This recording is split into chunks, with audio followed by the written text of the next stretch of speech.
नमस्कार दोस्तों, जय माता दी। दोस्तों, मैं हेमलता उपाध्याय आप सभी का अपने चैनल पर बहुत बहुत स्वागत करती हूं।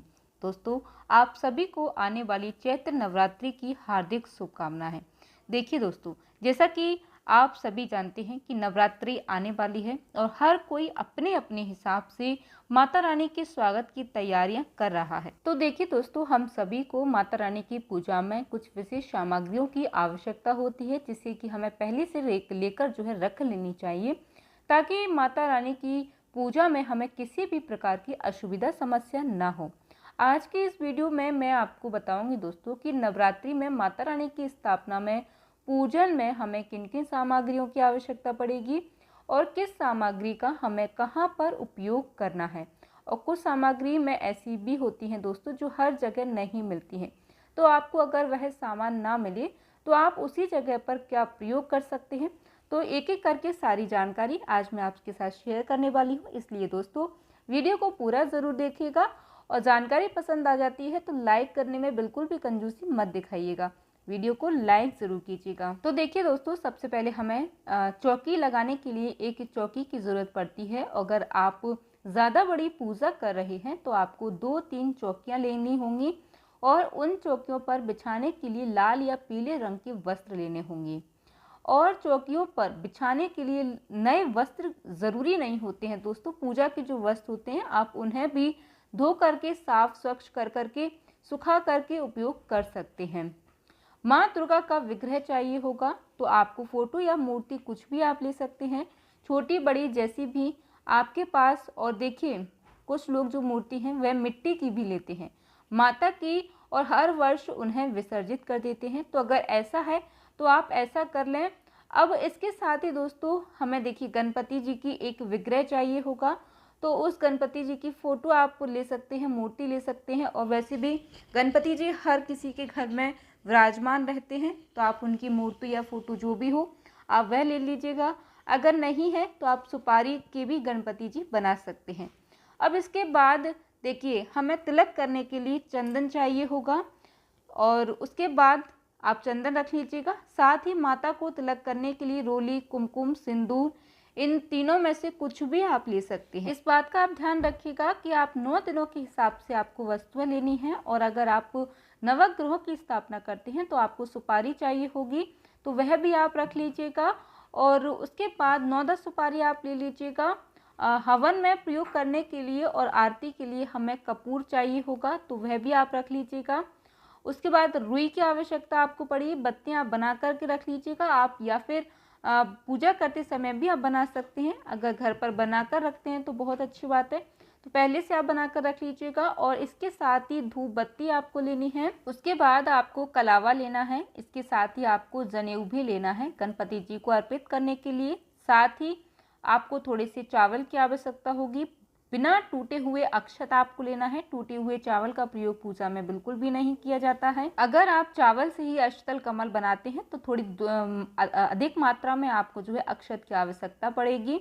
उसके ऊपर हम कलश स्थापित करेंगे। नवग्रह षोडश मातृकाएं भी बनाई जाती हैं। और आप चाहें तो देखिए चावल को कलर भी कर सकते हैं, पीले, हरा और लाल, ऐसा कुछ करके चावल कलर करके बहुत ही अच्छी लगती हैं। जब हम उनको बनाते हैं अष्टदल कमल तो वह बहुत ही सुंदर लगता है। अब देखिए दोस्तों, अगर आप अखंड ज्योति जलाते हैं या फिर सुबह और शाम की आरती करते हैं तो उसके लिए हमें तिल के तेल की आवश्यकता होगी, या फिर आप शुद्ध देसी घी का प्रयोग भी कर सकते हैं। इसके साथ ही आपको पूजा में इत्र की आवश्यकता होगी, इत्र आप ले लीजिएगा।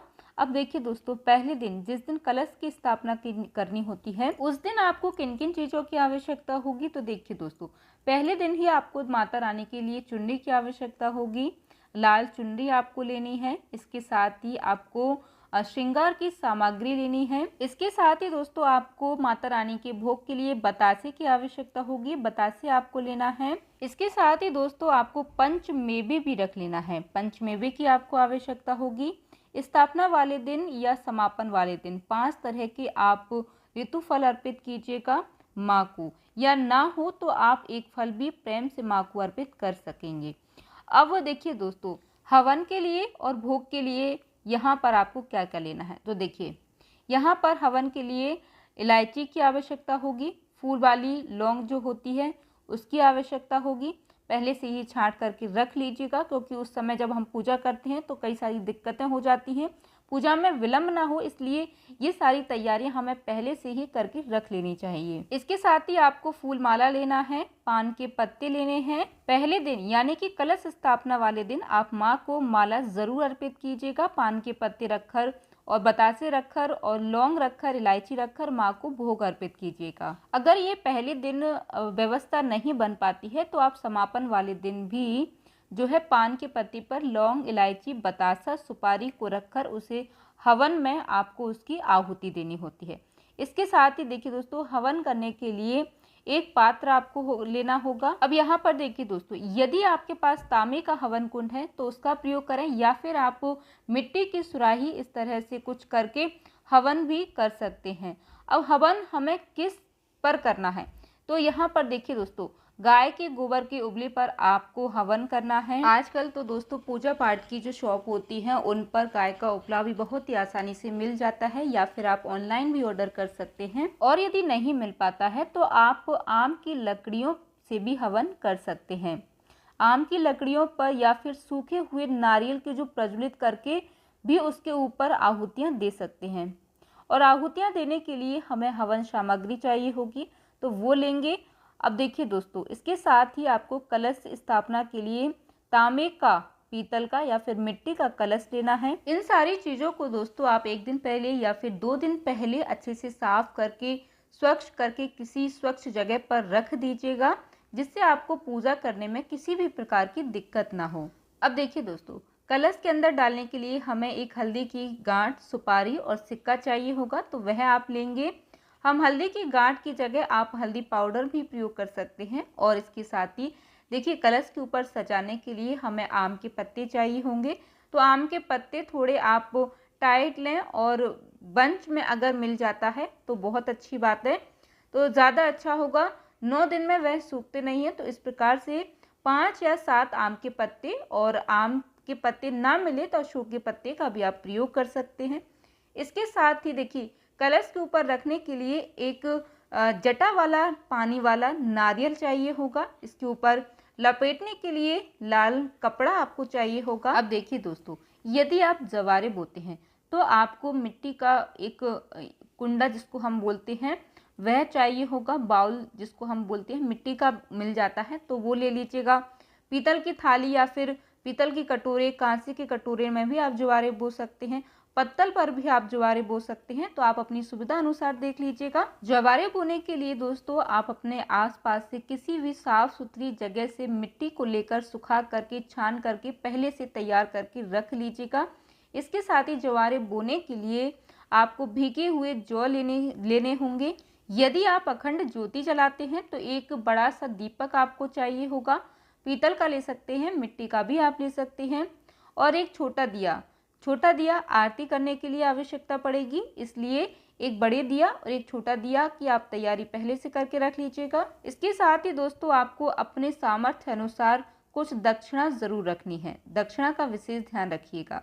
स्थापना वाले दिन इसे जरूर अर्पित करें। और अगर आप दुर्गा चालीसा पढ़ते हैं तो वह पुस्तक भी आपको लेनी है। दुर्गा सप्तशती पढ़ते हैं तो उसे भी आप रख लीजिएगा। तो इस तरह से करके दोस्तों नवरात्रि की जो भी पूजा सामग्री है, संपूर्ण पूजा सामग्री आप नोट कर लीजिएगा और सारी सामग्रियों को एकत्रित करके पहले से रख लीजिएगा, जिससे हमें पूजा करने में किसी भी प्रकार की कोई दिक्कत नहीं होती है और सारी पूजा की जो सामग्री होती है वह आसानी से मिल जाती है। उम्मीद करती हूँ दोस्तों कि पूजा सामग्री से जुड़ी यह वीडियो आपको पसंद आई होगी। जानकारी पसंद आई हो तो दोस्तों वीडियो को लाइक करना मत भूलिएगा, और साथ ही हमारे साथ बने रहने के लिए, जुड़े रहने के लिए हमारे चैनल को सब्सक्राइब कर लीजिएगा। जय माता दी दोस्तों, धन्यवाद।